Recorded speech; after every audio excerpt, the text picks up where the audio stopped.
20 वर्ष झाली डिरेक्शनची संधी मला मिळत नव्हती. त्यांनी मी खचून जायचो नाही, मला वाईट वाटायचं. चंद्रकांत कुलकर्णी बरोबर नाटक करायला मला 15 वर्ष लागली. त्यानंतर वामन सरांकडे, मंगेश, हे सगळी बाप माणसं आहेत. ती सगळी ऍक्टरचं आयुष्य टफच आहे, कारण काय तुमचं स्ट्रगल कधी संपत नाही. स्ट्रगल संपला की ऍक्टर संपला.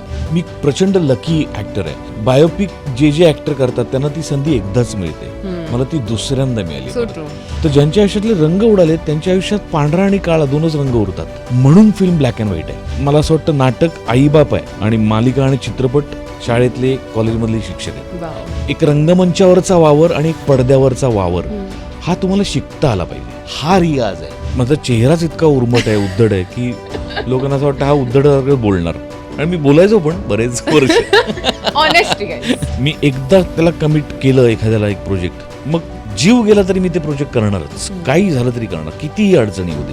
गणपतीवरती प्रचंड श्रद्धा आहे, भयंकर आहे. माझा दिवस त्याला नमस्कार केल्याशिवाय सुरू होत नाही आणि झोपायच्या आधी त्याला नमस्कार केल्याशिवाय माझा दिवस संपत नाही. अशोक मामांनी माझे दोन्ही हात पकडले आणि मला म्हणाले की मी पाहिला आत्ता ट्रेलर, काहीतरी तू पहिल्या भागापेक्षा वेगळं केलंयस प्रसाद, मजा वाटते, कीप इट अप. तर मला असं वाटलं की बाप्पाच बोलतोय माझ्याशी, माझे देव आहेत हे. मिरची मराठीच्या युट्यूब चॅनलवर तुम्हा सगळ्यांचं खूप खूप स्वागत. माझं नाव आहे आरजे ज्ञानेश्वरी आणि गप्पांची मिसळचा नवीन भाग घेऊन मी आलेली आहे. माझ्यासोबत एक अशी व्यक्ती आहे ज्यांचा इंटरव्ह्यू मी 2 वर्ष आधी केला होता, जेव्हा गप्पांची मिसळ वगैरे असं काही नव्हतंच आणि त्या इंटरव्ह्यूचं लोकेशनही वेगळं होतं. मी खूप जास्त नवखे होते, म्हणजे तो फोटो मी काढला तर मी अशी शाळेतली किंवा कॉलेजमधली वगैरे वाटते, अशी केस लांब असलेली. आणि ती व्यक्ती आता 2 वर्षानंतर फायनली या पॉडकास्टवरती आलेली आहे. त्याच चित्रपटाचा पुढचा भाग घेऊन धर्मवीर भाग 2 या चित्रपटाबद्दल मी बोलते. आणि अर्थातच तुम्ही ओळखलं असेल मी कुणाबद्दल बोलते, the Prasad Oak. Welcome to Mirchi. नमस्कार, धन्यवाद. खूप छान वाटतंय 2 वर्षानंतर मी सकाळी जेव्हा विचार तुला असं तर सांगायचं नाही ना या सगळ्यातनं की मी 2 वर्ष किती पुढे आले, तू अजून धर्मवीरच करतोय. नाही, मला हे सांगायचं की 2 वर्ष आधी पण ते तितकेच चिरतरुण दिसायचं आणि आत्ताही ते तितकेच दिसतात. हा उद्देश आहे. ते आम्ही फोटो टाकू त्यावेळेचा, म्हणजे तुम्हाला कळेल. पण नाही, जेन्युइनली धर्मवीर भाग 2 त्यावेळेला वाटलं पण नव्हतं की अजून एक असा पुढचा भाग येणार आहे.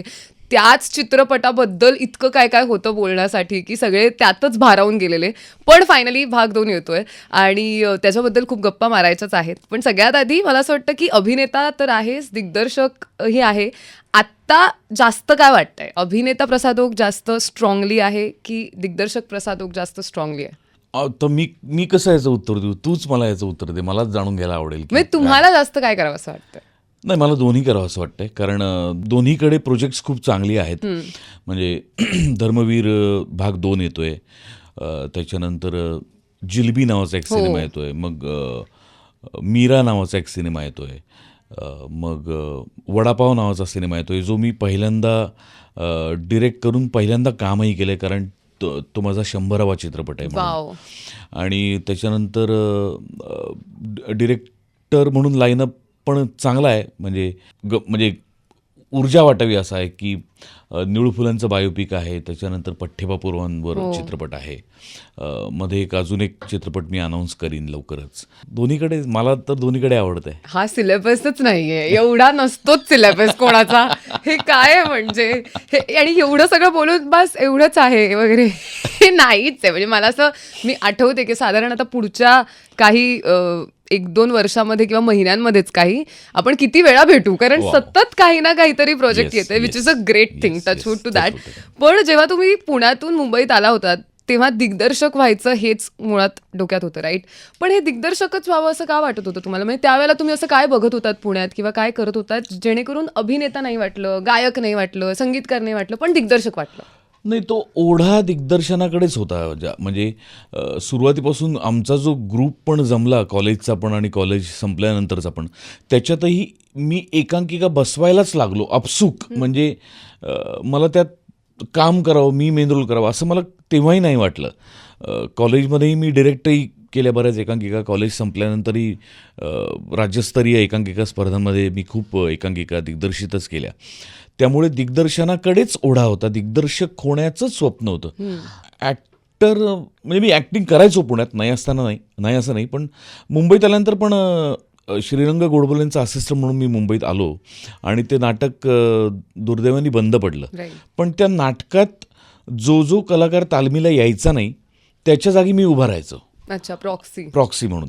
आणि त्या नाटकात कलाकारांची मांदियाळी होती, म्हणजे मंगेश कदम, संजय मोने, संजय नार्वेकर, आनंद इंगळे, वाव. अतुल परचुरे, हेमू अधिकारी आणि त्याच्यानंतर सुकन्या कुलकर्णी, गीतांजली कुलकर्णी आणि भक्ती बर्वे इनामदार. वाव. आणि त्या नाटकाचा हिरो होता सुमित राघवन आणि हिरोईन होती विभावरी देशपांडे. तर त्या नाटकामध्ये जो कोणी यायचा नाही त्याच्या जागी मी उभा राहायचो. पण त्यामुळे त्या एवढ्या सगळ्या कलाकारांना कळलं की अरे हा ॲक्टर पण बरा आहे. पण मग ते नाटक बंद पडल्यानंतर मंगेश कदमनी मला पहिल्यांदा नाटकात संधी दिली. मग नाटकातून नाटक असं करत करते ॲक्टिंगचंच एवढं सुरू झालं काम की डिरेक्शन मागे पडलं. पण फायनली 2009 साली मला जाणवलं की अरे आपण काय करायला आलो आहे आणि ते त्याच्याबद्दल काहीच करत नाही होत आपण. मग 2009 साली मी आणि पुष्करनी दोघांनी मिळून पहिला सिनेमा डिरेक्ट केला, हाय काय नाही काय नावाचा. तो ज्या दिवशी आला त्याला आम्ही HKNK म्हणायचो, हाय काय नाही काय. तर HKNK ज्या दिवशी आला त्याच दिवशी H1N1 आला आणि H1N1 जास्त चालला, आई HKNK गं. चालला नाही. तर मग एक थोडासा सेटबॅक बसला कारण की पहिलीच फिल्म आणि त्याच दिवशी असा एक म्हणजे असं एक संकट यावं महाराष्ट्रावर. त्यामुळे तो चित्रपट चालला नाही, त्यामुळे जरा थोडासा सेटबॅक बसला. मग खूप गॅप गेले आणि 2015-16ला मला असं वाटायला लागलं की नाही यार, दिस इज टू मच. म्हणजे आता म्हणजे 96-97ला मी आलो मुंबईत आणि 2015-16 साल उजाडलं होतं, म्हणजे 20 वर्ष झाली. आणि ज्याच्यासाठी मी आलो आहे मुंबईत ते होत नाही. बाकी सगळं होतं आहे, चांगलं उत्तम होतं आहे, काम मी खूप करतो आहे ॲज अन ॲक्टर म्हणून, लोक कौतुक करतायत, ते सगळं होतं आहे. पण ज्याच्यासाठी मी आलो ते होत नाही. त्यामुळे मी 2016पासून खूप सिरियसली डिरेक्शनकडे बघायला लागलो आणि कदाचित त्याचंच फळ म्हणून 2017ला कच्चा लिंबू आला आणि पहिल्या चित्रपटाला मला नॅशनल मिळाला. आणि मग तिथून चालूच आहे. मग हिरकणी आला, मग चंद्रमुखी आला, मग वडापाव, आता निळूभाऊंचं बायोपिक चालू आहे. पण सर, जेव्हा तुम्ही म्हणजे दिग्दर्शन करायचं हे तुमच्या डोक्यात होतं, सो स्टोरी टेलिंगचा तो मार्ग तुम्ही निवडत होतात कुठेतरी आणि तुम्ही मे बी त्या दृष्टीनेच विचार करत होतात, तर तुम्हाला असं वाटतं का की कदाचित त्यामुळे तुम्ही दिग्दर्शकाच्या दृष्टिकोनातून बघत होतात, त्यामुळे तुमच्यातला ॲक्टर घडत होता इन अ डिफरंट वे, आणि त्यानंतर मुंबईत आल्यानंतर जेव्हा तुम्ही इतका अभिनय केलात आणि दिग्दर्शक करायचं हे मनात होतं पण होत नव्हतं, आणि जेव्हा फायनली संधी मिळाली तेव्हा तुम्ही एक कदाचित नाही, better मला दिग्दर्शक उलटं झाला. वाटतं की डिरेक्शनची संधी मला मिळत नव्हती. पण म्हणजे त्यांनी मी खचून जायचो नाही, मला वाईट वाटायचं. पण ॲट द सेम टाईम ॲक्टिंगची कामं खूप चालू होती आणि त्या निमित्ताने मला ॲज अन ॲक्टर म्हणून काम करताना इतक्या डिरेक्टर्सबरोबर मी काम केलं की मला प्रचंड शिकायला मिळालं. म्हणजे नाटकात म्हणशील तर मी वामन केंद्रे सरांकडे काम केलं आहे, मंगेश कदमकडे काम केलं आहे, विजय केंकरेकडे काम केलं आहे, चंद्रकांत कुलकर्णींकडे काम केलं आहे. अनेक हे सगळे लिजंड्स आहेत रंगभूमीवरचे, त्यांच्याकडे मी काम केलं. दूरदर्शनवर म्हणशील तर मी संगीत कुलकर्णीकडे काम केलं आहे, मी मंदार देवस्थळीकडे काम केलं आहे, मी तानाजी गाडगेकडे काम केलं आहे. म्हणजे तू जे नाव घेशील टेलिव्हिजनचं त्या प्रोडक्शनकडे मी काम केलं आहे आणि डिरेक्टरकडे काम केलं आहे. फिल्मसुद्धा मी खूप केल्या, म्हणजे अगदी सतीश राजवाडे कडे मी काम केलं आहे, विजू मानेकडे काम केलं आहे, तानाजीकडे काम केलं आहे, परत मंदार देवस्थळीकडे काम केलं आहे, अनिल सुर्वे यांनी मला पहिला चित्रपट दिला माझा, त्यांच्याकडे मी जवळपास 3-4 फिल्म्स केल्या आहेत. अनेक नव्या डिरेक्टर्सबरोबर मी कामं केली. सो या सगळ्यांबरोबर या वेगवेगळ्या मीडियम्समध्ये कामं करताना मला उलट शिकता आलं ॲक्टर म्हणून की काय कॅमेरा काय असतो, लेन्स काय असते, ब्लॉकिंग म्हणजे काय असतं, कसं कटिंग करायचं, कुठे ट्रॉली वापरली गेली पाहिजे, टू शॉट का लावतात, क्लोज का लावतात, OS म्हणजे काय, वॉट एव्हर ज्या काही टेक्निकल टर्म्स आहेत त्या मला ॲज अन ॲक्टर म्हणून काम करता करता शिकता आल्या. आणि ते कदाचित म्हणूनच असावं की देवाच्या मनात असं असं की बाळा तू शिक, तुझा डिरेक्शन करण्याची वेळ अजून यायची आहे, ती जेव्हा येईल तेव्हा मी तुला संधी देईन. So back of the mind निरीक्षण सुरू होतं कुठेतरी. 100% निरीक्षण सुरू होतं, अभ्यास सुरू होता, वाचन सुरू होतं. आणि आय एम शुअर त्याचा फायदा झाला. डेफिनेटली. पण आता सिन्स आपण त्या सुरुवातीच्या काही दिवसांबद्दल बोलतोय, तर मलाही विचारायला आवडेल की त्या दिवसांमध्ये अशी कोणती माणसं होती ज्यांनी सर तुम्हाला तुमच्या सवयीच्या गोष्टी करण्यापासून परावृत्त केलं आणि नवीन गोष्टी अनुभव असं सांगितलं किंवा हा मार्ग दाखवला कुठेतरी? आत्ता मी जी नावं घेतली ऑलमोस्ट तीच नावं आहेत. म्हणजे ज्या पद्धतीचं थिएटर किंवा ज्या पद्धतीचं मी काम करत होतो त्याच्या अगेन्स्ट जाऊन नाटकाच्या 3-3.5 महिन्याच्या तालमी हे मला सुरुवातीला अतुल पेठेने शिकवलं. जे मी वाव. येस, मी प्रेमाची गोष्ट नावाचं नाटक केलं ज्याच्यामध्ये डॉक्टर लागू आणि निळू फुले होते. त्याच्यानंतर मी मुंबईत आलो आणि सेम प्रोसेस झाली वामन केंद्रे सरांबरोबर. 4 महिने आम्ही हे रणांगण रणांगणच्या तालमी केल्या आणि त्याच्यानंतर त्याचे प्रयोग. सो एखादं नवं प्रोजेक्ट सुरू करताना आधीच्या गोष्टी अनलर्न करून पुढे जाण्याची प्रोसेस ही आपसूक घडत गेली. म्हणजे विजय केंकरेचा वेगळा फॉर्म आहे, मंगेश कदमचा वेगळा फॉर्म आहे, चंद्रकांत कुलकर्णीबरोबर 2001-2002 सालीच मला टेलिव्हिजन करण्याची संधी मिळाली. पिंपळपान नावाची मालिका तेव्हा चालू होती, जो माझा टेलिव्हिजनचा टर्निंग पॉईंट म्हणता येईल. म्हणजे पिंपळपान आणि अवघाची संसार या 2 माझ्यासाठी महत्त्वाचे टप्पे आहेत. पण चंद्रकांत कुलकर्णीबरोबर नाटक करायला मला 15 वर्ष लागली. त्यानंतर माझ्या मते 2017ला वाडा चिरेबंदी आलं, तेव्हा मला त्याच्याकडे नाटकात काम करता आलं. पण म्हणजे चंदूकडे काम करणं इज अ ट्रीट, म्हणजे मेजवानी असते कलाकारासाठी. वामन सरांकडे, मंगेश, हे सगळी बाप माणसं आहे ती सगळी. यांच्याकडनं खूप रंगमंचाचं गोष्टी शिकत गेलो. तसंच सेम मला सांगता येईल की अजय मयेकर माझा मित्र, जो खूप टेलिव्हिजन करतो, त्याच्याबरोबर मला खूप गोष्टी शिकता आल्या. तानाजी घाडगे माझा मित्र आहे, खूप जुना मित्र आहे. मंदार देवस्थळीबरोबर मी प्रचंड काम केलं. मंदार हा टेलिव्हिजनचा किंग आहे असं म्हटलं तर वावगं म्हणजे चुकीचं ठरणार नाही. त्याच्याकडनं टेलिव्हिजनच्या अनेक गोष्टी मला शिकता आल्या, कॅमेऱ्याच्या गोष्टी शिकता आल्या.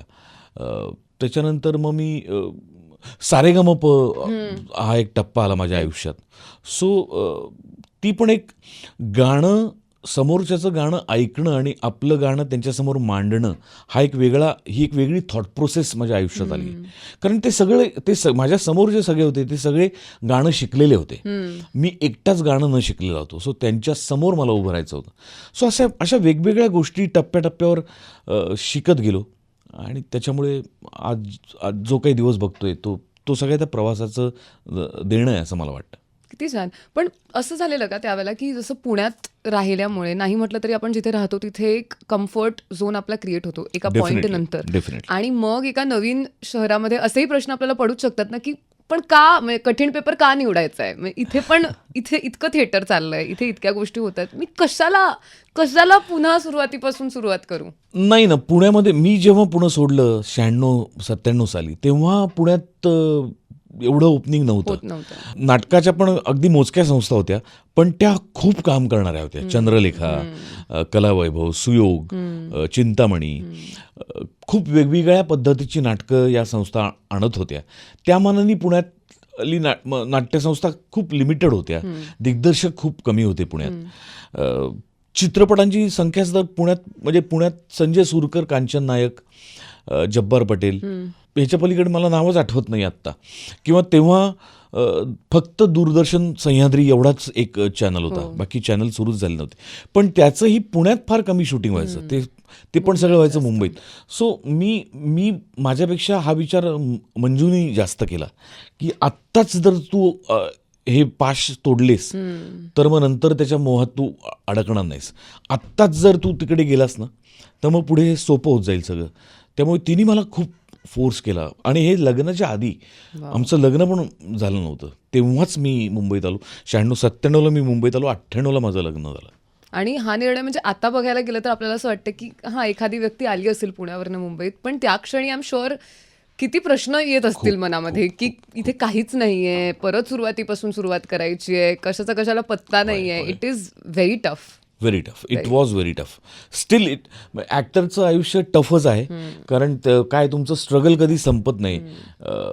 पहिलं स्वतःला प्रूव्ह करायचं, स्वतःला प्रूव्ह केल्यानंतर मग काम मिळवायचं, काम मिळाल्यानंतर ते जबाबदारीने करायचं. ते समजा यशस्वी झालं तर ते यश डोक्यात जाऊन द्यायचं नाही, तुमचे पाय जमिनीवर ठेवायचे आणि मग त्या मागच्या पुण्यावर पुढचं काम मिळवण्यासाठी पुन्हा प्रयत्न करायचे, पुन्हा ते यशस्वी करून दाखवायचं.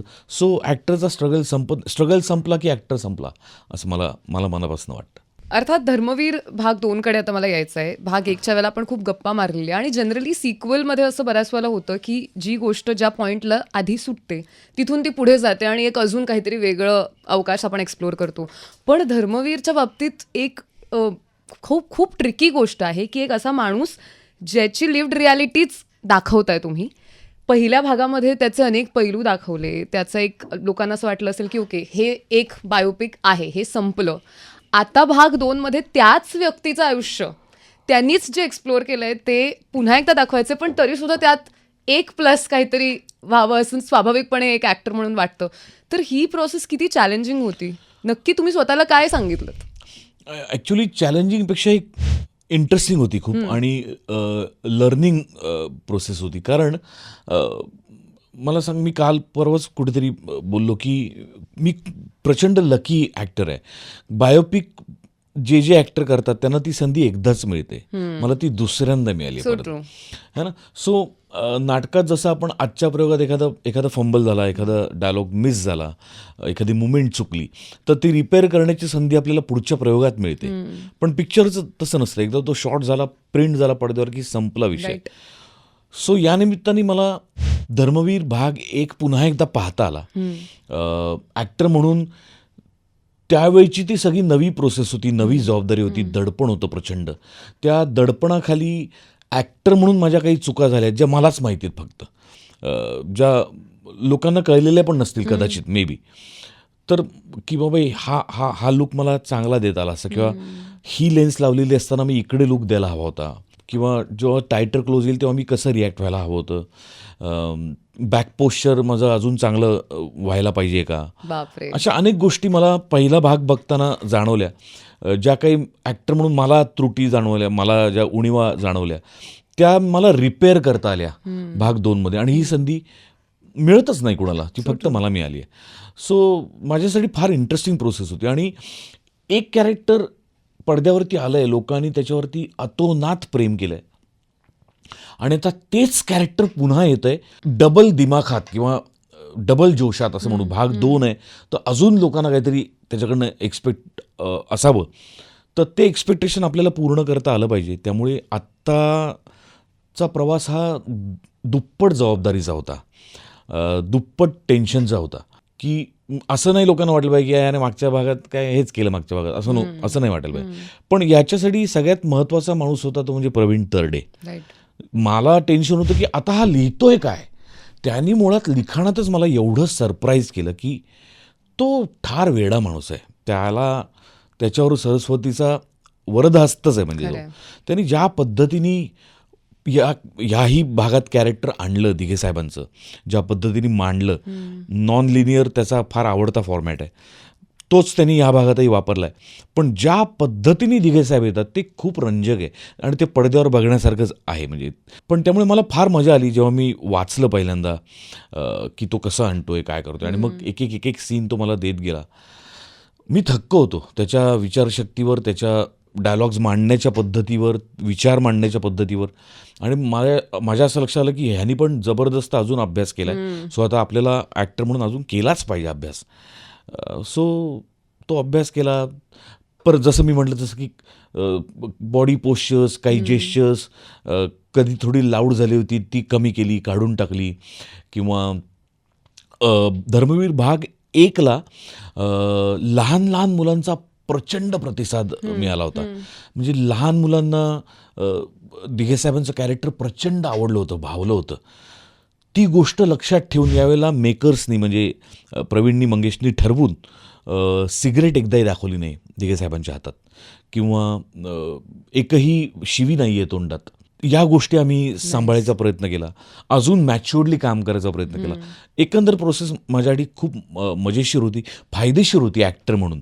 कारण तेच कॅरेक्टर अजून नव्या दमाने, अजून चांगला विचार करून परत एकदा पडद्यावर मांडण्याची संधी मिळाली आहे, तर मग ती मी सोडू का, असं झालं मला. 100%. पण तुम्ही जसं म्हणालात की तुम्ही जाऊन भाग 1 मधला स्वतःचा अभिनय बघितलात आणि तुम्ही तुमचं काय काय ऑब्झर्व केलं, तर इन जनरल तुम्हाला स्वतःला इम्प्रेस करणं कठीण आहे का?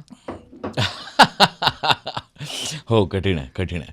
कारण मग मी जेव्हा एकटा असतो आणि माझं काम बघतो तेव्हा माझ्यातला दिग्दर्शक जागा होतो. जेव्हा मी एका दिग्दर्शकाकडे काम करतो, जेव्हा प्रवीण बाजूला आहे तेव्हा माझ्यातला दिग्दर्शक गायब झालेला असतो, तेव्हा फक्त माझ्यातला नटच जागा असतो. पण मी जेव्हा एकटा आहे आणि माझं काम बघतोय तेव्हा माझ्यातला दिग्दर्शक जागा होतो आणि मग तो म्हणतो की हे दात जरा त्याच्यामुळे तुला प्रॉब्लेम होतोय.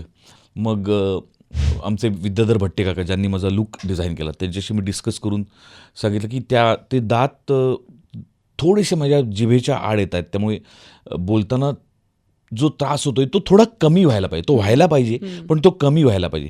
मग आम्ही किंचित मिलीमीटरनी दातांची लेंथ कमी केली.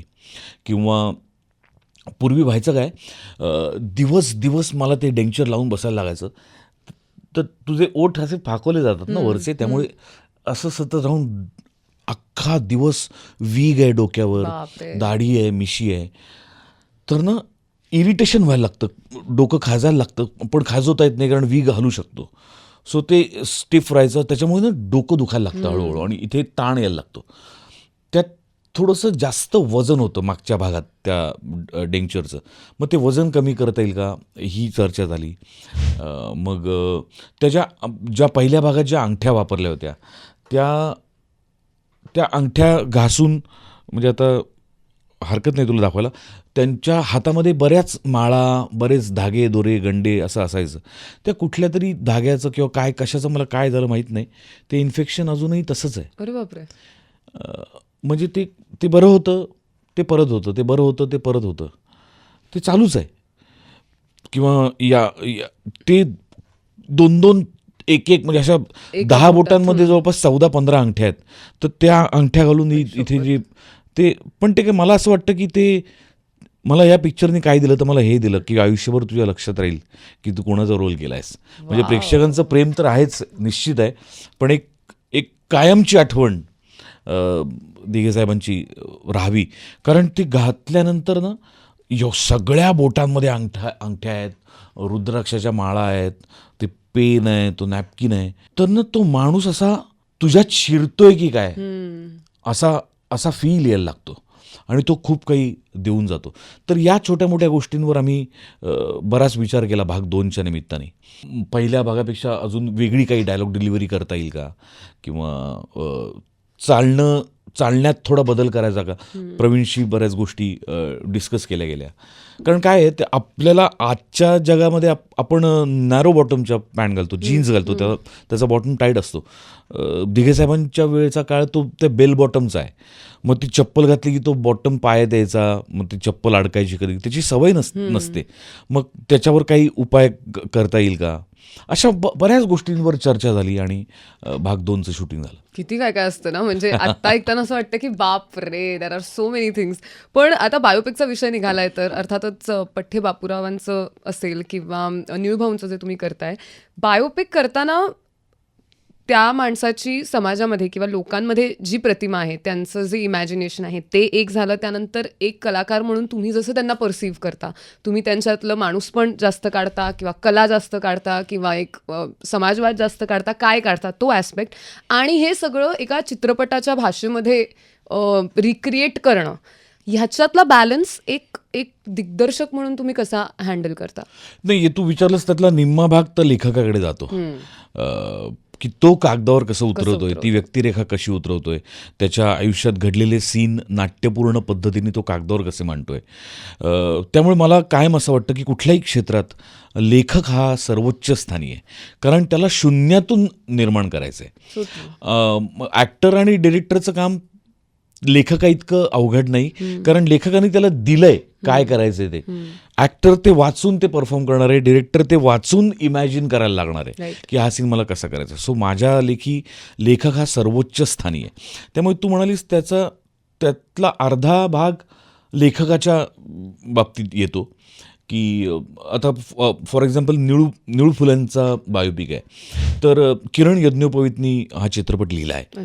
सो किरण गेले 1.5-2 वर्ष त्याचा रिसर्च करतोय. अनेक लोकांच्या मुलाखती आहेत आमच्याकडे, म्हणजे अगदी त्यांच्या मुलीपासून जब्बार पटेलांपर्यंत अनेक लोकांच्या मुलाखती आहेत की त्यांना काय अनुभव आले, मग त्यांना आलेले अनुभव कुठे प्रिंट स्वरूपात आहेत का, कुणी पुस्तकात लिहिलेत का, कुणी कुठल्या लेखात लिहिलेत का, कुणी दुसऱ्याच्या मुलाखतीत सेम किस्सा सांगितलाय का याची पडताळणी होते. मग त्याची सत्यता लक्षात येते. आता जे मुलींनीच सांगितलंय ते तर खरं असणारच ना, पण जे कुटुंबातले नाही आहेत आणि निळूभाऊंबद्दल काहीतरी सांगतायत त्याचा खरेपणा तपासून पाहणं फार गरजेचं असतं, जे लेखकाला करायला लागतं. मग त्याच्याकडे त्याचे प्रूफ आल्यानंतर ते कन्फर्म होतं की हां, ह्यांनी पण हेच सांगितलं, ह्यांनी पण हेच सांगितलं, ह्यांनी पण हेच सांगितलं. 4 माणसं सेम गोष्ट सांगतायत म्हणजे खरी आहे. मग हा सीन घेऊया, मग त्याला नाट्यरूप कसं द्यायचं, त्याच्याबरोबर असलेली समजा त्या किस्स्यात 10 जण असतील तर 10 जण सीनमध्ये त्या येऊ नाही शकत. मग त्या मागच्या 9 जणांचं 2 जणांवर कसं शिफ्ट करायचं, हे सगळे निर्णय आहेत मग. हे सगळे निर्णय आहेत. हे लेखक घेतो. दिग्दर्शकाची चर्चा करून घेतो कित्येकदा स्वतः घेतो. मग त्याच्यावर दिग्दर्शकाबरोबर चर्चा होते. किंवा आता माझ्याकडे जवळपास निळू फुलेंच्या स्क्रिप्टचा 7वा ड्राफ्ट आहे. इतके ड्राफ्ट झाले की हा पहिला ड्राफ्ट खूपच मोठा आहे, दुसरा कापला तो एकदमच छोटा झाला, मग परत एक ड्राफ्ट झाला त्याच्यामध्ये काही अनावश्यक गोष्टी होत्या. मग हे गाणं आत्ता आपल्याला करून चालणार नाही, आत्ता हे गाणं करूया ज्याच्यावर जे लोकांना आजच्या पिढीला पण ते गाणं माहिती आहे, मग ते वापरूया जो त्यांना ती रिकॉल व्हॅल्यू त्यांना कळेल. किंवा निळूभाऊंच्या आयुष्यात एक मी आत्ता सांगू शकत नाही, पण एक अत्यंत महत्त्वाचा प्रसंग बर्लिनमध्ये घडला आहे. मग बर्लिनमध्ये जाऊन शूटिंग करायचं आहे का इथेच बर्लिन क्रिएट करायचं आहे? जर का जाऊन शूटिंग करायचं असेल तर त्याच्यात किती कॅरेक्टर्स आहेत? मग या सगळ्यांना बर्लिनला घेऊन जाणं निर्मात्याला परवडणार आहे का या सगळ्यांना घेऊन इथेच VFXने बर्लिन क्रिएट करायचं आहे? अशा असंख्य गोष्टी असतात की मग त्यांचा त्यावेळेचा राजकीय प्रवास काय होता, सामाजिक प्रवास काय होता, तो प्रवास मांडताना त्याच पक्षाची आजची गणितं बदलली आहेत का? म्हणजे आपण हा समाजवादी पार्टीचा समजा सीन दाखवला निळूभाऊंच्या आयुष्यातला किंवा राष्ट्र सेवा दलाचा सीन दाखवला तर तो आजच्या लोकांना तर खटकणार नाही ना, किंवा खटकला तर त्यावरचं तुमच्याकडे उत्तर काय आहे? अशा अनेक गोष्टींचा विचार बायोपिक करताना करायला लागतो. पण तीच तर मजा आहे, तीच तर गंमत आहे. म्हणजे खूप उत्तरं आपला अभ्यास पूर्ण झालेला पाहिजे. लोक जे प्रश्न विचारतील ते त्यांच्यावरती आहे. पण एक असा चित्रपट जो अर्थातच नॅशनल अवॉर्ड विनिंग तर होता, मला अत्यंत आवडतो तो चित्रपट. आणि मला असं वाटतं आवडतो इन द सेन्स तो खूप हेवी आहे बघायला सुद्धा. तो बघितल्यानंतर तुम्ही इमिजिएटली एक जाऊन टाइमपास काही नाही करू शकत. तुम्हाला तो दिवस तुमच्या डोक्यात तेच असतं. आणि जोपर्यंत तुम्ही आयदर कोणाशी बोलत नाही किंवा शांत बसत नाही किंवा काहीतरी वेळ जात नाही, तुम्ही त्याच्यातून बाहेरच नाही येऊ शकत. आणि तो चित्रपट म्हणजे कच्चा लिंबू. तर मला विचारायचं आहे की कच्चा लिंबू ब्लॅक अँड व्हाईटच का केला? जेव्हा मी काम करायला लागलो कच्चा लिंबूवरती, स्क्रिप्ट जेव्हा फायनल झाली, लॉक झाली आणि मी त्याच्यावरती काम करायला लागलो दिग्दर्शक म्हणून, तेव्हा माझ्या असं लक्षात आलं की ही माझी इंडिव्हिज्युअल पहिली फिल्म आहे. तर त्याच्यात काहीतरी वेगळेपण असायला हवं, काहीतरी त्याच्यात गंमत पाहिजे. आणि मग असा विचार करता करता मी खूप वेळा स्क्रिप्ट वाचत होतो. मग अनेक टेक्निशियन्सशी चर्चा व्हायची, art director, DOP, music, costumes, अनेक तंत्रज्ञांना वारंवार ते स्क्रिप्ट वाचून दाखवायला लागायचं. अनेकांना नरेट करायला लागायचं, अनेकांना समजावून सांगायला लागायचं की काय स्पेशल चाइल्ड आणि स्पेशल पेरेंट्सची अवस्था काय असते, कशा पद्धतीने समाज त्यांच्याकडे बघतो, आपल्याला काय मांडायचं आहे या चित्रपटात. आणि असं कुणाला तरी नरेट करताना म्हणजे रादर DOPलाच आमचा अमलेंदू चौधरी ज्यांनी कॅमेरा केला कच्चा लिंबूचा, त्याच्याशी चर्चा करताना त्याला सगळं समजावून सांगताना मी पटकन एकदा असं म्हणालो की म्हणजे अमर ना की त्यांच्या दोघांची अवस्था अशी आईवडिलांची की त्यांच्या हातात नाही असं मूल होणं, ते झालंय आता. आणि ते झाल्यामुळे ना ते एकदम कोलॅप्स झाले, त्यांच्या आयुष्यातले रंगच उडालेत. आणि मी एकदम थांबलो आणि मी म्हटलं की अमर ब्लॅक अँड व्हाईट फिल्म करूया आपण. तर तो म्हणाला म्हणजे? म्हटलं मी आत्ता म्हणालो ना की त्यांच्या आयुष्यातले रंग उडालेत. तर ज्यांच्या आयुष्यातले रंग उडालेत त्यांच्या आयुष्यात पांढरा आणि काळा 2च रंग उरतात, म्हणून फिल्म ब्लॅक अँड व्हाईट आहे. आणि जेव्हा जेव्हा त्यांच्या फॅन्टसीज, त्यांची स्वप्न, त्यांच्या अपूर्ण इच्छा पडद्यावर दिसतात तेव्हाच फक्त रंग दिसतो, तेव्हाच फक्त पडदा रंगीत दिसतो. म्हणजे सोनाली कुलकर्णी बसमध्ये बसली आहे आणि ती रिगल सिनेमावरनं पास होती आणि कित्येक वर्षात तिने सिनेमा पाहिलेला नाही, तर ती तिची अपूर्ण राहिली इच्छा. तसे सिनेमाचं पोस्टर रंगीत दिसतं, पण जशी पास होते तसं ते पोस्टर परत ब्लॅक अँड व्हाईट होतं. किंवा केक, या अख्ख्या कुटुंबानी कित्येक वर्ष केक खाल्लेला नाही, तर तिचा बॉस जेव्हा केक देतो तिला आणि ते बॉक्स उघडून बघतात तेव्हा केक रंगीत दिसतो. आणि जसा तो बच्चू आणि त्याचा बाप त्याच्यावर फडतो, तो पुन्हा ब्लॅक अँड व्हाईट होऊन असं त्याचं आणि लॉजिक. शेवटी मग पुन्हा एकदा शेवटी रंग जेव्हा ते त्यांच्या पॉझिटिव्ह होतात, जेव्हा ते ठरवतात की आपण आपल्या मुलासाठी जगायचं, समाज ठीक आहे, समाज त्याला पाहिजे तसं वागत राहील, पण आपण उमेद हरून चालणार नाही, तेव्हा एक एक फ्रेम हळूहळू कलर होत जाते. कारण आता ती पॉझिटिव्ह झालेत, त्यांनी त्यांचे रंग परत आणायचं ठरवलंय, म्हणून पडद्यावर पण पुन्हा रंग आलेत. सो एक ते लॉजिकल आहे, उगाच करायची म्हणून ब्लॅक अँड व्हाईट नाही गेली. आणि ऍक्च्युली मला असं वाटतं ब्लॅक अँड व्हाईटनी खूप इफेक्ट सुद्धा होतोय बघताना. 32 वर्षानंतर पुन्हा एकदा ब्लॅक अँड व्हाईट फिल्म आली वाव कच्चा लिंबूच्या निमित्ताने. वाव. पण मला असं जेन्युइनली वाटतं की कच्चा लिंबू रिलीज व्हायला पाहिजे, याबद्दल आपण विचार करू शकतो का? खरंच म्हणजे मला तथास्तु, genuinely माझी असं फार इच्छा आहे. वाटतं तथास्तु की ऍप वरती जाऊन तर अर्थातच कोणीही बघू शकतं, पण थिएटरमध्ये जाऊन आय फील ती सेन्सिटिव्हिटी पाहायला पाहिजे. आणि ती चर्चा आता कदाचित तो होऊ शकते. थोडा काळाच्या आधी आला सिनेमा असं मला आता वाटतं. त्याच्यानंतर 2-3 वर्ष गेली आणि कोविड आला, आणि कोविडमध्ये OTT बघायचं लोकांना वेड लागलं, OTTची सवय लागली, आणि त्यामुळे डार्क कंटेंट लोकांना आवडायला लागला कठीण किंवा लोक emotions. बघायला लागले लोक. सो त्याच्यानंतर तू म्हणतेस ते खरंच, आत्ता जर कच्चा लिंबू आला ना तर वेगळ्या पर्स्पेक्टिव्हनी कदाचित लोक ॲक्सेप्ट करतील. दुर्दैवाने व्यावसायिकरित्या तो चालला नाही सिनेमा, त्याची खंत आहे माझ्या मनात अजूनही. मला असं वाटतं लोकांनी या व्हिडिओच्या खाली कमेंट करावी, ज्यांना असं वाटतंय की कच्चा लिंबू पुन्हा एकदा थिएटरमध्ये रिलीज झाला पाहिजे आणि त्याच्याबद्दल पुन्हा एकदा बोललं गेलं पाहिजे, एक्सप्लोर केलं गेलं पाहिजे. प्लीज ते व्हावं.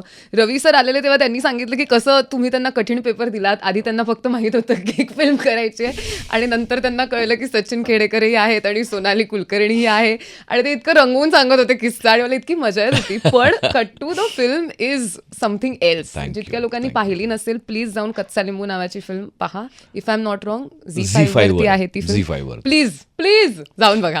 अच्छा, नाटकाकडे यायचंय थोडंसं. आता रिसेंटली जे नाटक आहे, अर्थात दिग्दर्शन जसं तुम्ही केलेलं आहे, तू म्हणशील तसं, मला हे अर्थातच रंगभूमीबद्दल सगळेच कलाकार बोलतात, पण असं काय असतं की जगात आपण थिएटर फिल्म्स करत असतो, सिरियल करत असतो, काहीही करत असतो, तरी सुद्धा एक नाळ आपली रंगभूमीशी असतं. असं सतत प्रत्येकाला वाटतं की काहीतरी मी करावं, आयदर दिग्दर्शन करावं, अभिनय करावा, प्रोड्यूस करावं.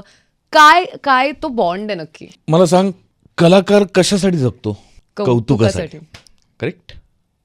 त्याच्या कामाची प्रशंसा व्हावी म्हणून. तू जेव्हा टेलिव्हिजन करतेस, तो आज शूटिंग करतेस, 6-7 दिवसांनी तो एपिसोड टेलिकास्ट होतो टेलिव्हिजनवर, तो किती जण बघतात तुला कळत नाही. दीड महिन्यांनी कोणतरी कुठल्या तरी मॉलमध्ये तुला कोणतरी येऊन सांगतो, तुमचा तो एपिसोड मी पाहिला, तेव्हा तुझ्या कामाचं कौतुक होतं. चित्रपट बनायलाच 6 ते 8 महिने जातात, त्याच्यानंतरची पोस्ट प्रोडक्शनची 3-4 महिन्यांची प्रोसेस, म्हणजे एक चित्रपट पूर्ण व्हायला 1 वर्ष तरी जातच. त्याच्यानंतर तो निर्माता आजूबाजूची परिस्थिती बघून, कुठले मोठे हिंदी सिनेमे तर नाही येत ना, कुठले साऊथ इंडियन सिनेमे तर नाही येत ना, या सगळ्याचा विचार करून तो सिनेमा रिलीज करतो. मग तो उत्तम असेल तर लोक त्याला प्रतिसाद देतात, तो चालतो. तो नाही चालला तर तो कधीतरी सॅटेलाईटवर येतो किंवा OTTवर येतो. मग कधीतरी लोक तो बघतात, मग कधीतरी तुम्हाला ते भेटतात, तेव्हा त्यांना आठवलं त्या पिक्चरबद्दल तर ते तुम्हाला सांगतात. नाटक त्या क्षणाला रिस्पॉन्स मिळतो, इमिजिएट. तू जर ह्युमरस काही करत असशील, कॉमेडी करत असशील, तर लाफ्टर आलं की तुला कळतं कौतुक करतायत. तू जर सिरियस करत असशील आणि लोक स्टंड असतील, पिन ड्रॉप सायलेन्स असेल, तर तुला कळतं की हे तुझं कौतुक आहे. तुला स्टँडिंग ओवेशन मिळतं प्रयोगानंतर, तुला इमिजिएट कळतं की लोकांना आवडलंय. सो त्या इमिजिएट कौतुकासाठी कलाकार भुकेलेला असतो, आणि ती भूक नाटकामुळेच भागते. नाटक तुम्हाला घडवतं, नाटक तुमच्यावर संस्कार करतं. नाटक, मला असं वाटतं, नाटक आईबाप आहे, आणि मालिका आणि चित्रपट शाळेतले, कॉलेजमधले शिक्षक आहेत. पण संस्कार तुमच्यावर नाटक करतं, संस्कार तुमच्यावर रंगभूमी करते, जे तुमच्या कायम आयुष्यभर उपयोगाला येतात. की शब्दफेक कशी असावी, कुठे थांबावं, कुठे स्पीड लावायचा, कुठे पॉईजनी बोलायचं, हे सगळे संस्कार नाटक करत असतं. त्यामुळे नाटक मस्त आहे नाटक. So true. एक एक किस्सा आहे जो मला म्हणजे माझ्या घरचे सांगतात, मला माहित नाही, मी खूपच लहान होते तेव्हा, पण मी रणांगण बघायला आलेले आणि मी काहीतरी झालेला सीन आणि त्याच्यानंतर मी ऑडियन्समधनं ओरडलेले. हा किस्सा आहे जो मला आत्तापर्यंत सांगितला जातो की तू रणांगण बघितलेस. मला शून्य मेमरी आहे तशी की मी नक्की काय बघितलं, पण मला पण आता असं वाटायला लागलं की कदाचित मी बघितलंय. नंतर मी ऑफ लेटली जाऊन युट्यूबवर वगैरे जाऊन बघितलं की आपल्याला आठवतंय का आपण असं मध्ये ओरडलेलो. पण तुम्ही म्हणाला तसं इन्स्टंट रिस्पॉन्स असाही आहे की हे सगळंच ऑडियन्स मधनं होऊ शकतं at any point in time, which is crazy. मला थोडंसं विचारायचं आता तुमच्या प्रोसेसकडे यायचं, इन द सेन्स की जसं रिसेंटली आपण पृथ्वी थिएटरला भेटलो जेव्हा तुम्ही एक नाटक बघायला आलेलात, आणि मला खूप असं काय म्हणतात कुतूहल वाटतं की जेव्हा कलाकार जे स्वतः नाटक करतायत किंवा फिल्म्स करतायत किंवा अभिनेता अभिनेत्री आहेत ते जेव्हा बघत असतील नाटक आता, तेव्हा असं काही वेगळ्या अँगलनी बघत असतील का, किंवा त्यांना असं काही वेगळं समजत असेल का, किंवा त्यांच्यासाठी तो वेगळा अनुभव असेल का, वगैरे वगैरे. पण इन जनरल एक कलाकार म्हणून तुमचा रियाज काय आहे आणि काय असतो, म्हणजे आय एम नॉट सेइंग रोज, पण इन जनरल तुम्ही काय करता की, कारण अदरवाईज आपण देतोय सतत तर ते पुन्हा वाव यार वाव, आपलं काहीतरी काय प्रश्न आहे, सुपर्ब. हा प्रश्न मला आजपर्यंत कोणी विचारला नाही आणि जो विचारणं फार गरजेचं होतं की तुमचा रियाज काय आहे कलाकार म्हणून. अफलातून प्रश्न आहे. मला असं वाटतं की कन्सिस्टंटली काहीतरी पाहणं वेगवेगळ्या मीडियम्समधलं, मग टेलिव्हिजन असेल, OTT असेल, फिल्म्स असेल, वेबसिरीज असतील, नाटक असेल, तुम्ही कन्सिस्टंटली पाहत राहिलं पाहिजे की कुठल्या प्रांतातले कुठले लोक कशा पद्धतीने कंटेंट मांडतायत, काय चाललंय जगभर. मग मग म्हणजे अगदी ताजं उदाहरण म्हणून की महाराजासारखा सिनेमा असेल विजय सेतुपतीचा. सध्या मी मल्याळमचं फीवर इतकं डोक्यात आहे माझ्या की सुजल नावाची वेबसिरीज असेल, किंवा अगदी मराठीत पेटपुराण, किंवा प्रशांतचं कुठलंही नाटक, किंवा दूरदर्शनवर महाराष्ट्राची हास्यजत्रा, म्हणजे बाहेर कशाला जा आमचाच कार्यक्रम. इतका वेगवेगळ्या पद्धतीचा कंटेंट वेगवेगळ्या मीडियममधून लोकांसमोर येतोय, तर त्याचा अभ्यास केला गेला पाहिजे. तर मला या खुर्चीत बसवलंय तर त्या खुर्चीची जबाबदारी मला कळली पाहिजे. ती माझ्या करिअरमधली 1 स्टेप अहेड आहे. एक पायरी चढून मी त्या खुर्चीवर बसतोय. तर एक तर 2 गोष्टी, मला अजून किती पायऱ्या चढून जायचे तोही मी विचार केला पाहिजे, आणि मी किती पायऱ्या चढून आलोय तेही मला कळलं पाहिजे की मला किती पायऱ्या चढायला लागल्या या खुर्चीत बसण्यासाठी, याचाही मी विचार केला पाहिजे. सो रियाज हा असा असतो की तुम्ही खूप पाहायला पाहिजे, त्या पाहण्यातनं तुम्ही खूप शिकलं पाहिजे. की विक्रम काका आणि अशोक मामा हे 2 असे ॲक्टर्स आहेत ज्यांना माध्यमाचं भान आहे. म्हणजे रंगमंचावर काम करताना विक्रम काकाला बघ, अशोक मामांना बघ, ते वेगळं काम करतात. टेलिव्हिजनवर ते वेगळं काम करतात आणि चित्रपटात ते वेगळं काम करतात. त्याकरता लेन्सेसचा अभ्यास आहे की कुठल्या लेन्समधनं तुम्ही किती दिसताय स्क्रीनवर ते बघितलं पाहिजे मॉनिटरवर जाऊन, किंवा त्या कॅरेक्टरचं डबिंग करताना कसा आवाज लावला पाहिजे, तो आवाज कसा टिकवता आला पाहिजे. मामांकडनं विक्रम काकांकडनं अनेक गोष्टी शिकण्यासारख्या आहेत. किंवा निळूभाऊ फॉर एक्झाम्पल, बाइंडरमधले निळूभाऊ आणि सामना सिंहासन मधले निळूभाऊ, एक रंगमंचावरचा वावर आणि एक पडद्यावरचा वावर हा तुम्हाला शिकता आला पाहिजे.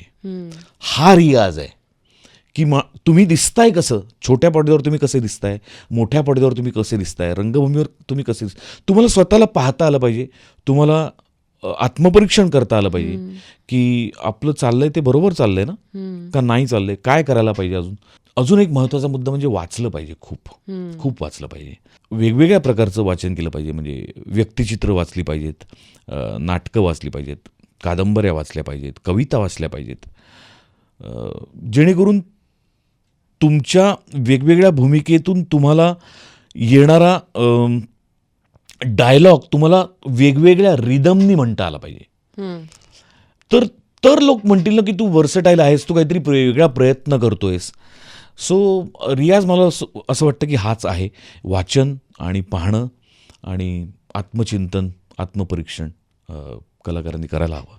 पण जसं सर तुमच्या बाबतीत एका बाजूला तुमचे असे प्रोजेक्ट सुरू आहेत जिथे तुम्ही अभिनय करताय, एका बाजूला हास्यजत्रा आहे जिथे एक खूप वेगळ्या पद्धतीने तुमचा वावर असतो किंवा इट्स नॉट जस्ट की तुम्ही तिथे बसलायत, पण त्याचं रसग्रहण तुम्ही एका तुमच्या वेगळ्या पद्धतीने करताय आणि ते पुन्हा वर्णन करून सांगताय. बऱ्याच वेळेला असं होतं की तुमच्या कॉमेंट्स ऐकल्यानंतर पुन्हा एकदा एक रिकॅप झाल्यासारखं वाटतं की अरे ह्याने यार ती जागा काढली. सो तोही एक भाग आहे अर्थातच. आणि दिग्दर्शक म्हणून तिथे एक वेगळं काहीतरी मेंटली चालू असेल तर to have a mind like Prasad कठीण आहे असं वाटतं का तुम्हाला? नाही ग, उलट इतकं काय काय सुरू आहे. नाही, उलट कठीण नाही, म्हणजे उलट टचवूड आय एम ब्लेस्ड.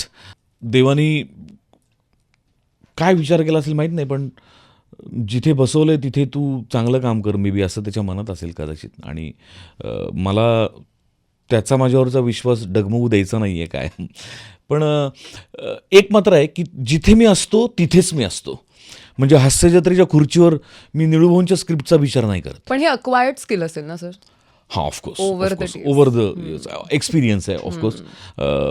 एकाग्रता आहे, कॉन्सन्ट्रेशन आहे, डिवोशन आहे. जेव्हा मी निळूभाऊंचं स्क्रिप्ट वाचतोय, त्याच्यावर मी काम करतोय, तेव्हा अरे वाडाचिरीबंदीचा प्रयोग कधी हा विचार नाही येत माझ्या मनात नाटकाचा. जे मी काम करतोय तिथे मी 100% असतो. ते संपलं की बाकीचे विचार यायला लागतात. मे बी म्हणून असेल. पण असं होतं की असे दिवस जिथे तुम्हाला ह्यापैकी काहीच करायचं नाही आहे, आता इतकं काम केल्यानंतर स्वतःसोबत वेळ घालवणं कठीण झालं असं वाटतं की अजूनही? पण हा माझ्यासोबतचाच वेळ आहे. राईट. आणि इतकं काम तू म्हणतेस त्या मनाने काहीच काम नाही आहे माझं. अजून खूप काम करायचं आहे. म्हणजे परत एकदा त्याच लोकांकडे वळायला लागतं, कारण त्यांच्याशिवाय माझं आयुष्य नाही. निळूभाऊंनी जेवढं काम केलं आहे, अशोक मामांनी जेवढं काम केलं आहे, विक्रम काकांनी जेवढं काम केलं आहे,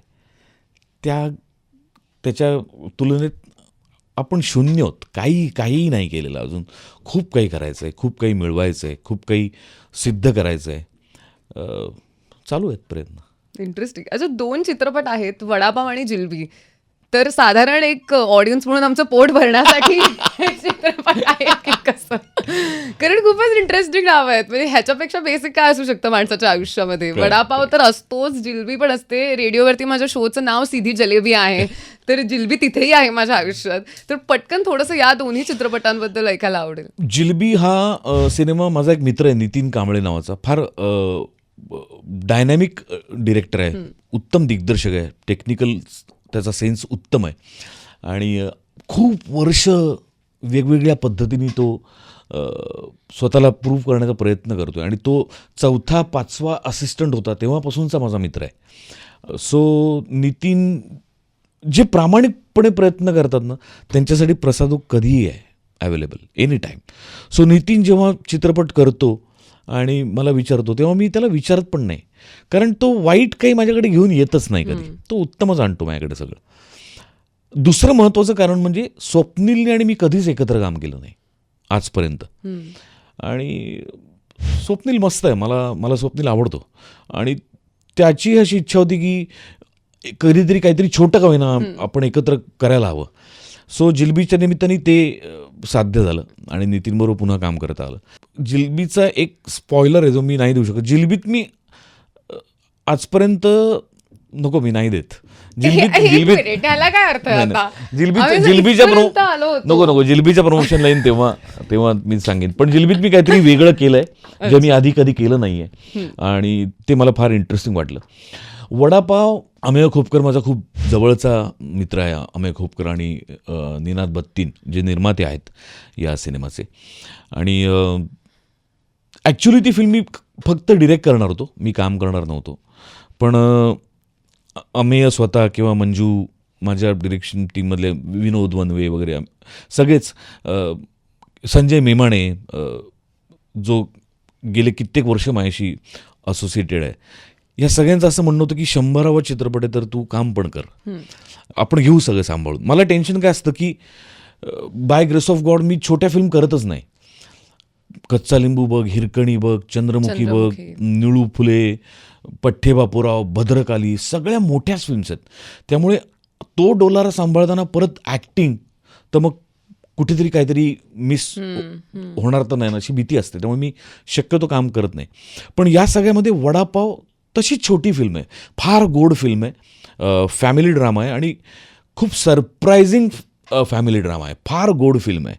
सो मग मी ठरवलं की मी सगळे म्हणतात तर मी काम पण करतो. मग पहिल्यांदा, कारण तो माझा 100वा चित्रपट म्हणून मी पहिल्यांदा डिरेक्शन करून काम पण केलं. त्याची पण खूप इंटरेस्टिंग टीम आहे.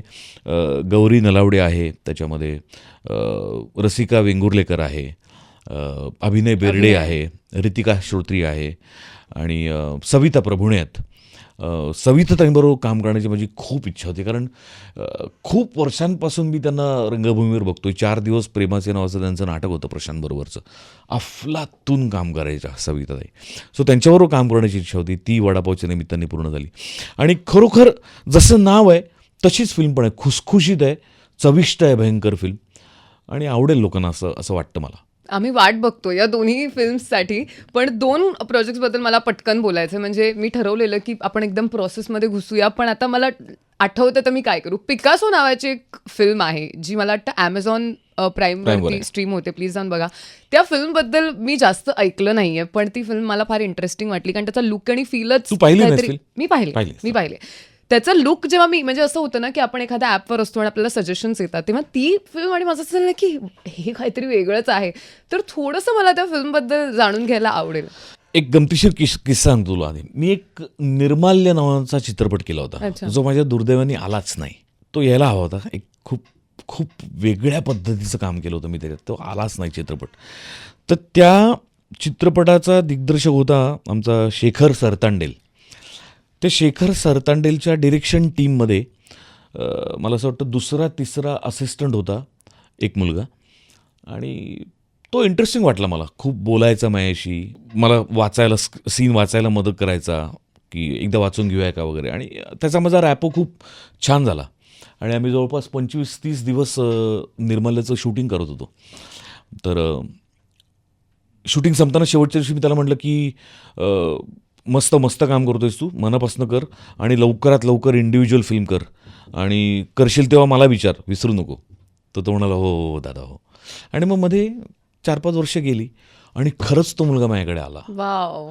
आणि तो म्हणला, दादा तू निर्मल्याला मला म्हणाला होतास की तू इंडिव्हिज्युअल फिल्म करशील तेव्हा माझ्याकडे ये, मी आलो आहे. तो मुलगा म्हणजे पिकासोचा writer director Abhijit Warang. Wow. त्याने इतकी ब्युटिफुल फिल्म लिहिली ती, आणि इतकी गोड फिल्म आहे. मला तो त्या झोनमध्ये मी कधी कामच केलं नव्हतं. कोकण आणि त्या मुलाचा बाप, गणपतीच्या मूर्त्या बनवणारा, या झोनमध्ये मी कामच केलं नव्हतं.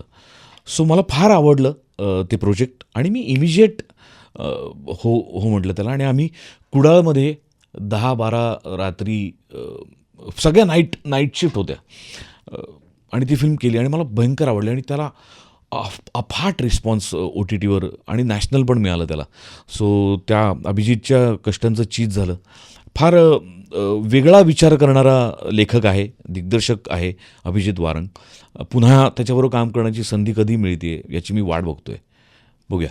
जितकी लोक बघतायत, तुम्हाला कळतं रेकमेंडेशन्स पण या एपिसोडमध्ये आलेले आहेत. म्हणजे ZEE5 वरती आम्ही मगाशी म्हटलं तसं कच्चा लिंबू आहे, आणि ॲमेझॉनवरती पिकासो आहे. नाही, मी पैसे नाही घेतले त्यासाठी, पण मला फिल्म्स आवडल्या तर मी बोलत राहणार आहे. सो सॉरी, आता प्लॅटफॉर्मचं नाव घेतल्याशिवाय तर फिल्म नाही सांगू शकत. अच्छा, अवघाची संसारचं पटकन मला जरासं जाणून घ्यायचं, कारण मला आठवतंय की तेव्हा तुमचं जे कॅरेक्टर होतं ते असं नव्हतं की त्याच्या पहिल्या क्षणी प्रेमात पडावं आपण. अजिबात नव्हतं. ते कॅरेक्टर असं होतं की ज्याच्याबद्दल 90% ऑफ द टाइम्स रागच यायचा, आणि असं व्हायचं की ह्याचं काय आहे यार. तरी सुद्धा ते कॅरेक्टर इतकं लक्षात राहिलं. ही खूप मजेशीर गोष्ट तुम्हाला वाटते का सिरियल्स बद्दलची? Yes, of course. कारण काय आहे, तेव्हाचा टेलिव्हिजन लक्षात घेतला आपण तर डिसेंट फॅमिली ड्रामाचा पिरियड होता. म्हणजे माझीच मालिका वादळवाट, किंवा एक प्रपंच नावाची मालिका होती, किंवा गंगाधर टिपरे. येस. सो संस्कारक्षम किंवा फॅमिली व्हॅल्यूज मांडणाऱ्या मालिकांचा काळ होता, आणि अशा काळात अँटी हिरो आला तो, आणि त्यामुळे तो क्लिक झाला असं मला आजही वाटतं. आणि माझ्यासाठी ते दिग्दर्शक भांडलेत. कारण काय झालं होतं, वादळवाटमध्येच मी भास्कर नावाचं कॅरेक्टर करायचो, जो एक आश्रित मुलगा, कोशात गेलेला, अगदी गरीब शाय, स्वभाव. फक्त बायकोसमोर खुलून बोलणारा, बाकी सगळीकडे असा बुजरा असा. आणि तोच मुलगा म्हणजे तोच माणूस हर्षवर्धन भोसले करेल हे चॅनलवाल्यांना डायजेस्टच होत नव्हतं. पण मंदार भांडला माझ्यासाठी आणि आमचे निर्माते शशांक सोळंकी, नाही प्रसाद ओकच पाहिजे या रोलला. आणि मग फायनली चॅनलवाल्यांनी पण डन केलं and the rest is history. The rest is history. खरंच. पण मला फार मजा आली ते कॅरेक्टर करताना. अमृता माझी खूप खूप घट्ट मैत्रीण आणि NSD पासआउट होऊन आल्यानंतर तिचा हा पहिला अटेम्प्ट टेलिव्हिजनवरचा आणि मला असं वाटतं नंतर तिने टेलिव्हिजन केलंच नाही. पण वन ऑफ द फायनेस्ट को actors I have ever met Wow. Is Amruta Subhash.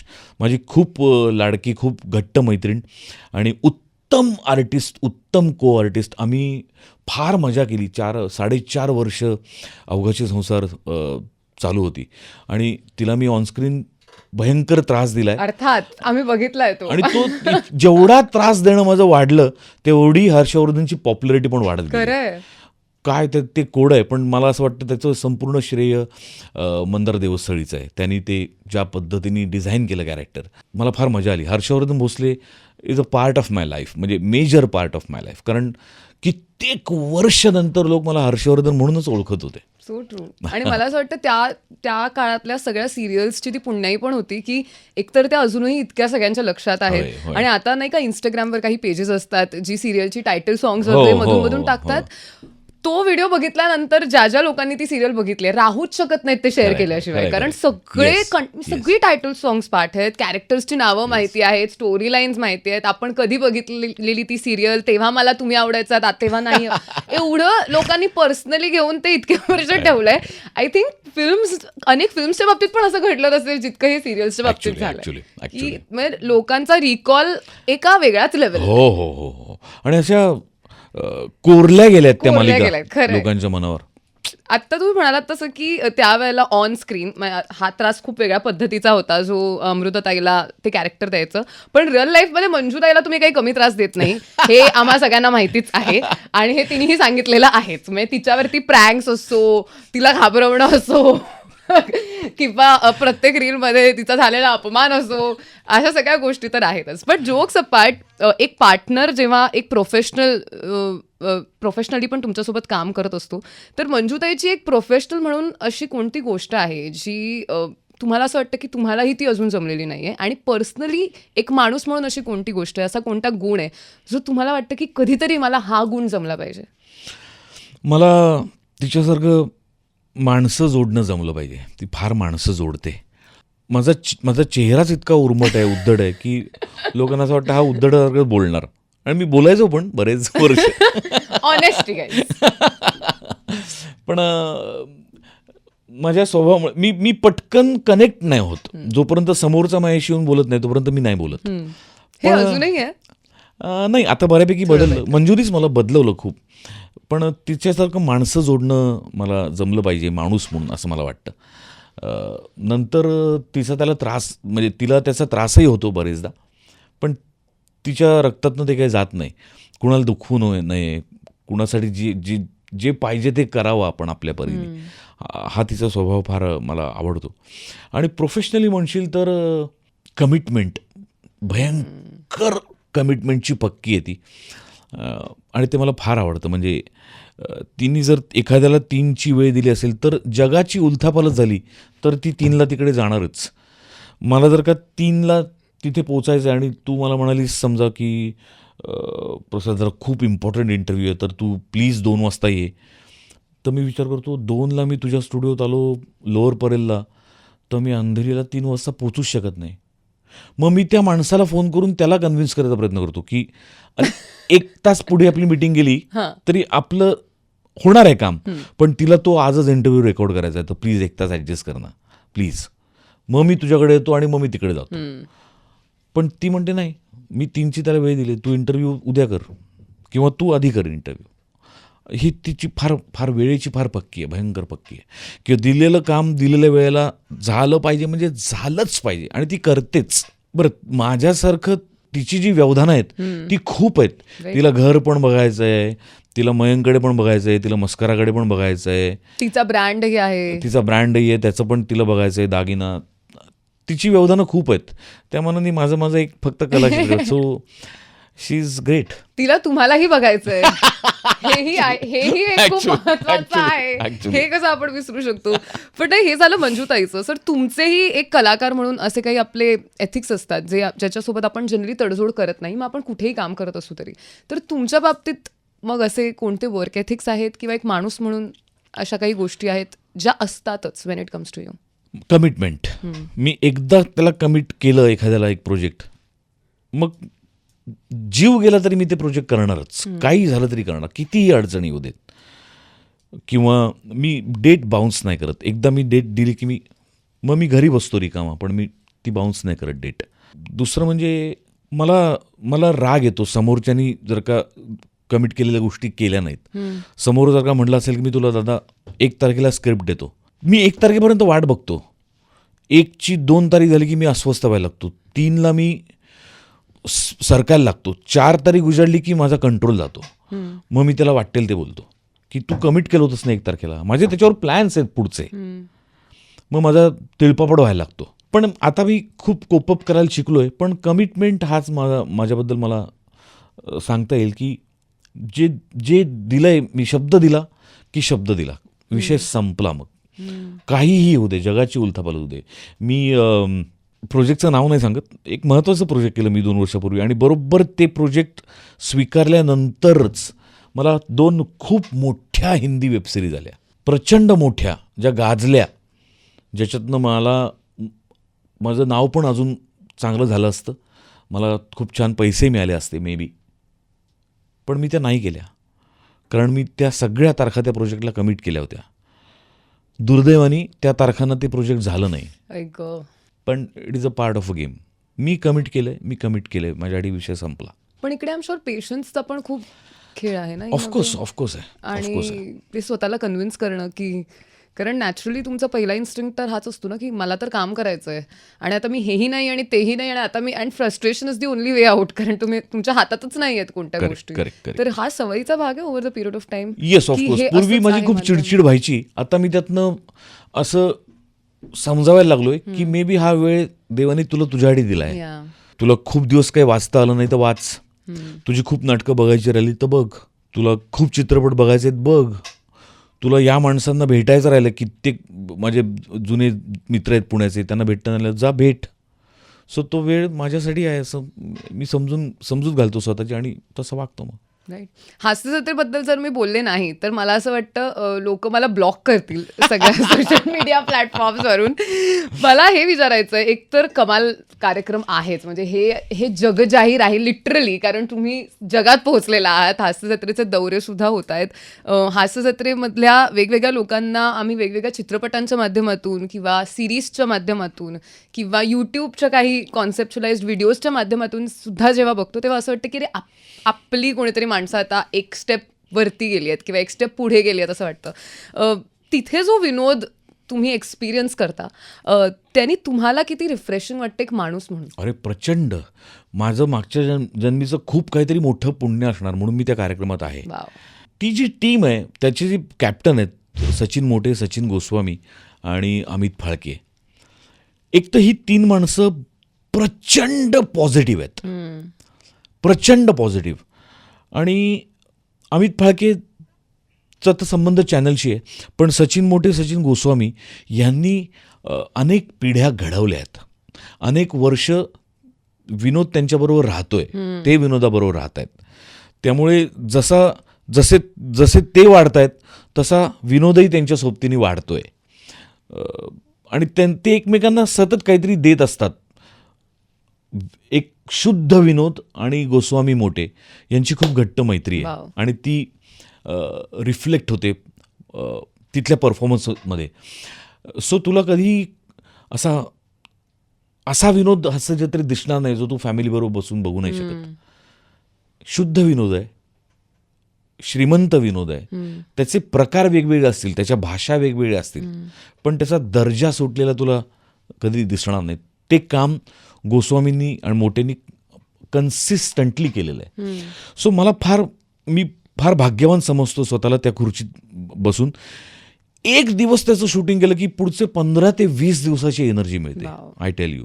कारण ती सगळी माणसं, ते सगळे कलाकार, सम्या, पशा, नम्रता, वनिता, रसिका, पृथ्वी, ओमकार, सावत्या, अरुण कदम आमचा, मोरे, ईशा, ही सगळी इतकी कमाल माणसं आहेत, इतकी पॉझिटिव्ह माणसं आहेत आणि व्हायब्रंट आहेत भयंकर.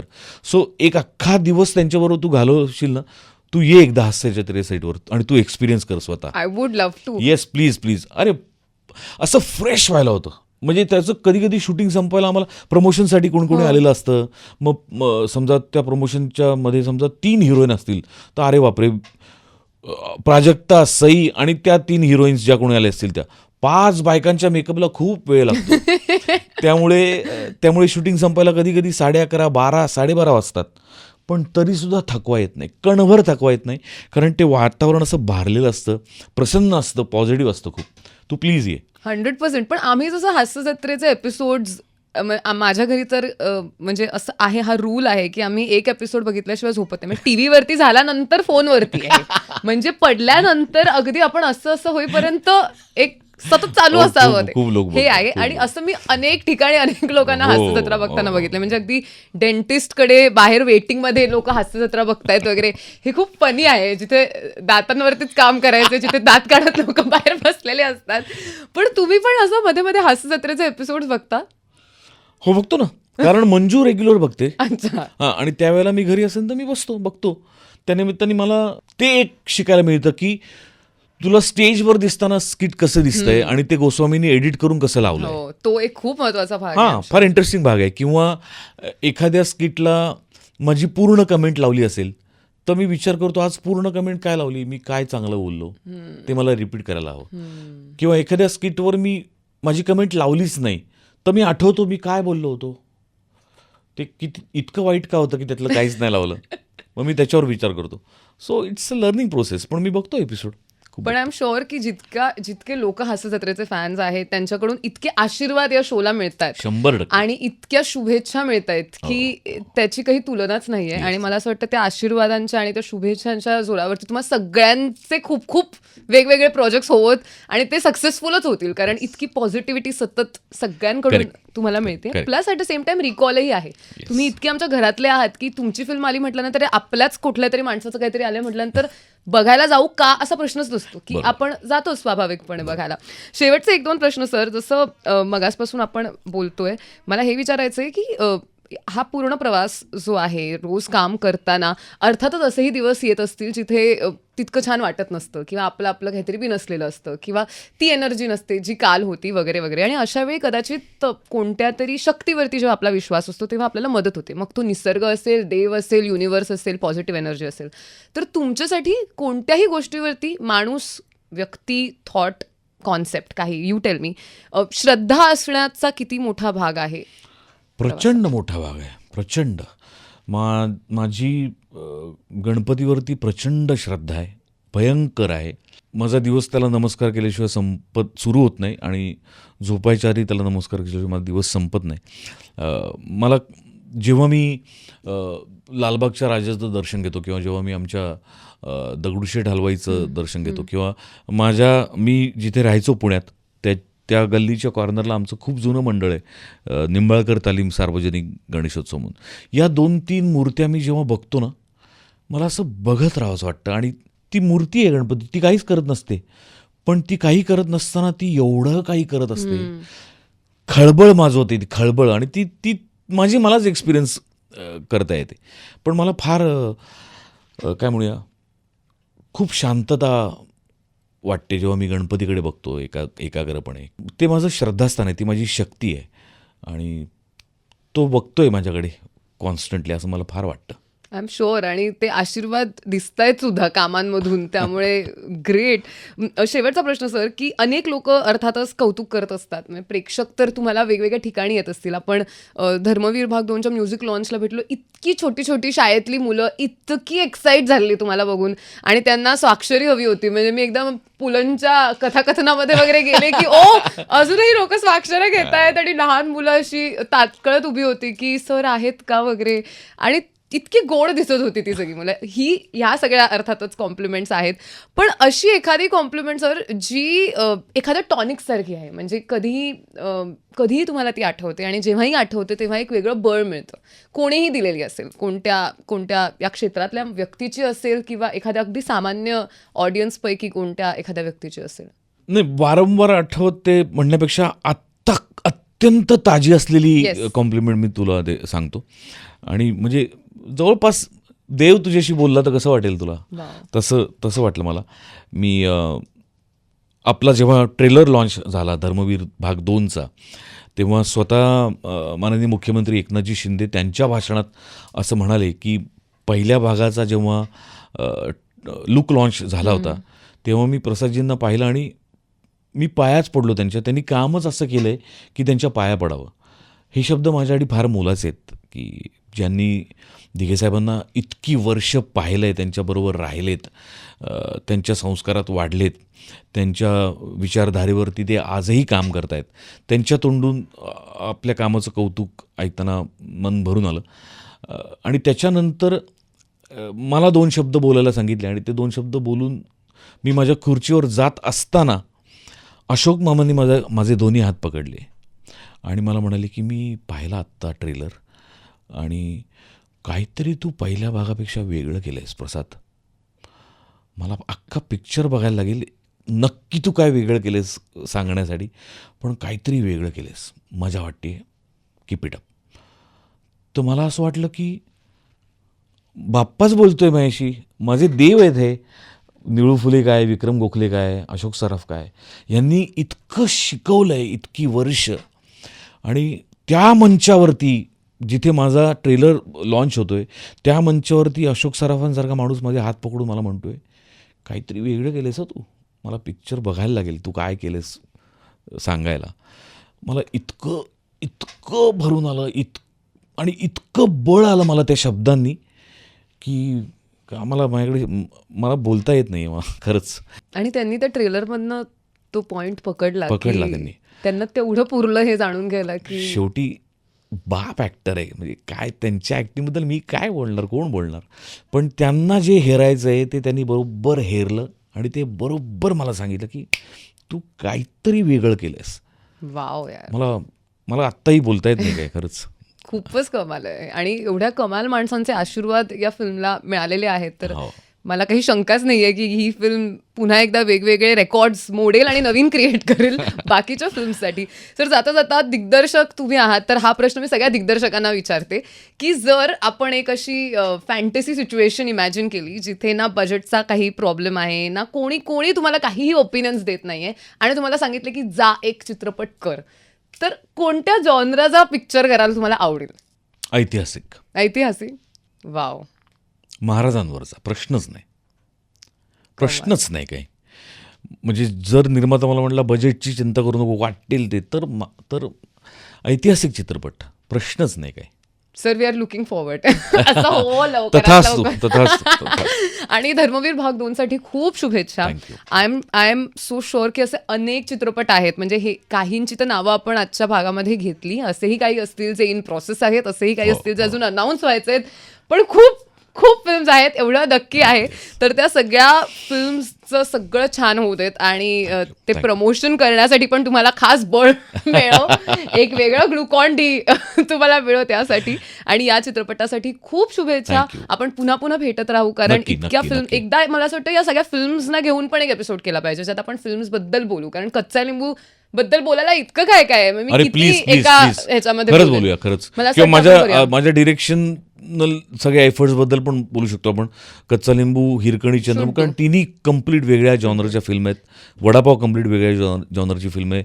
येणारी निळू फुले कम्प्लीट वेगळ्या जॉनरची फिल्म आहे. Let's do it. आणि तेव्हा मला असं वाटतं की हा चित्रपट बघून आलेली किंवा त्याचे फॅन्स जर आपल्या ऑडियन्स पैकी त्यांनाही जर बोलवता आलं तर इट विल बी लव्ह. अरे आय वुड लव्ह टू ना, कम. Yes yes. कारण आय वुड लव्ह की म्हणजे मी आता इमॅजिन करते एक रूम जिथे एक साधारण 15-20 माणसं ज्यांना कच्चा लिंबूनी काहीतरी हलवलंय प्लीज ती आहेत आणि मग एनी ती टाइम प्रश्न एनी टाइम. विचारतात. कारण that is my first baby. म्हणजे मला जितके सार्थक, मयंक, मस्करा माझे आहेत तेवढाच कच्चा लिंबू माझा आहे. आणि खूपच सुंदर चित्रपट आहे. त्यामुळे let's do it, let's hope. आणि आपण प्लॅन करूया तुमच्यापैकी जितक्या लोकांना ह्यापैकी कोणत्याही फिल्मबद्दल तितकं डेस्परेटली वाटत असेल आणि तुमची इच्छा असेल की असं काहीतरी करावं जिथे कदाचित आपण सगळे मिळून फिल्म बघतोय सुद्धा किंवा काही भाग बघतोय, त्याच्यावरती चर्चा करतोय, तुमचे प्रश्न तुम्ही विचारताय, मीही मध्ये नाही आहे, तुम्ही डिरेक्टली विचारताय, तर प्लीज या व्हिडिओच्या खाली कॉमेंट करा सो दॅट मला सुद्धा ते बळ मिळेल की मी हे प्रत्यक्षात आणेन. Sir thank you so much. I hope you had a good time. Of course fantastic. I had a fantastic time. मला खूप मजा आली आणि मला तुझ्यावर कायमच मजा येते. आणि या भागाच्या सुरुवातीला तू असं म्हणालीस की 2 वर्षापूर्वी मी छोटीशी दिसत होती, तर आजही तू छोटीशीच दिसते. म्हणजे आता तर केसही छोटे केलेले आहेत त्यामुळे आय होप सो. पण नाही, थँक्यू सो मच आणि खूप खूप शुभेच्छा तुम्हाला. थँक्यू. थँक्यू. थँक्यू.